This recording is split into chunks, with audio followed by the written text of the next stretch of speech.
Ich bin der Producer von Wild River Games für das neue Book of Heroes.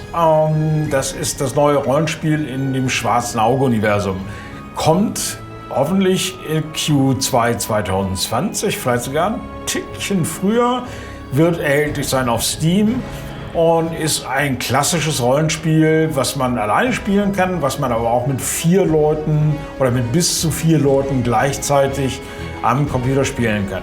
Wir sind jetzt gerade in Finnland beim Entwickler und schauen uns so ein bisschen an, wie weit sind die Kollegen schon, haben wir die Gelegenheit wahrgenommen und ein paar Interviews geführt und natürlich ein paar neue Spieleszenen aufgenommen, die möchten wir euch gerne zeigen.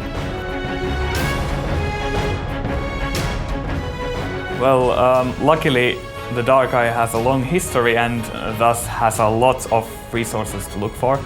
It gives enough freedom to express my own artistic vision in it, but it also gives this very strong framework as to what to work with. But it's often not like to the exact letter how it should be, so I get a little bit of freedom there. And of course, for some assets there are no pictures for them, so I kind of have to go with either a description or just come up with something and send it to the Dark Eye artist and see if it's good.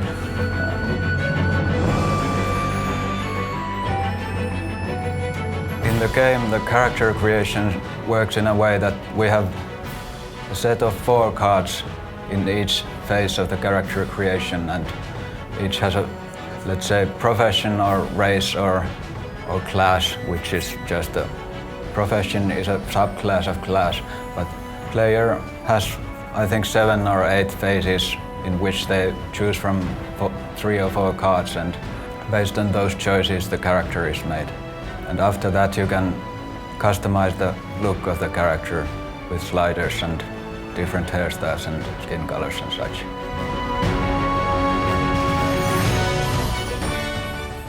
I don't know, I come to work and I check, like the first thing I do, I check what I did yesterday so I can bring it up in the daily meeting first.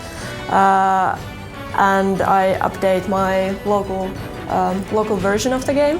And then if there's any time, I'll do some work before the daily meeting.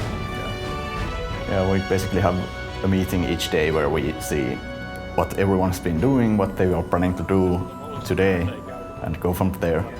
And of course, we have milestone plannings and weekly planning meetings and things like that, where we plan what we are trying to accomplish for the current milestone and for the current week. And basically we work on those things. We don't have the kind of pipeline that the same asset goes through multiple artists like every time. Like sometimes it might, but for the most part we make our own assets like one artist at a time.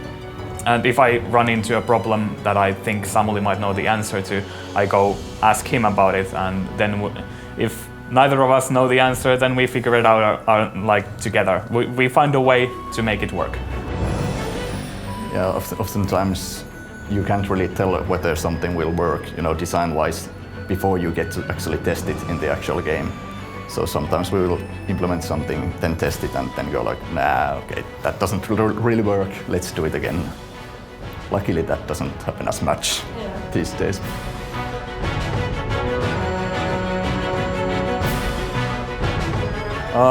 For me the biggest challenge is to meet the expectations of the IP. Basically, that's like when I start working on something, I try to make it as close as possible to the concept art and to the original art, because I know that's important to the fans, and because it's important to the fans, it's also important to me, because I want to make authentic models for the game. Personally, I think it's mostly trying to bring the true pen and paper feel into a digital game. It's the most difficult thing to do, I feel like.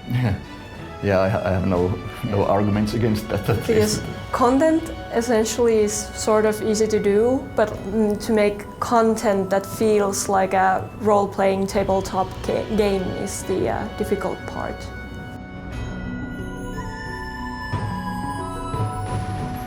Well, currently we are trying to get more interesting content in the game. I mean, the whole point is to be not all about combat, but currently we are a bit short on the non-combat content. So currently we are, Sara especially is working on.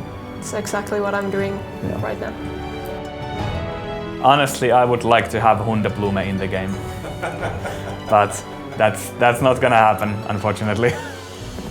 I'd also want to have like northern mountains and stuff, but since our game takes place in the middle of the map, it's like, yeah, it's not gonna happen, but you know, maybe in the future.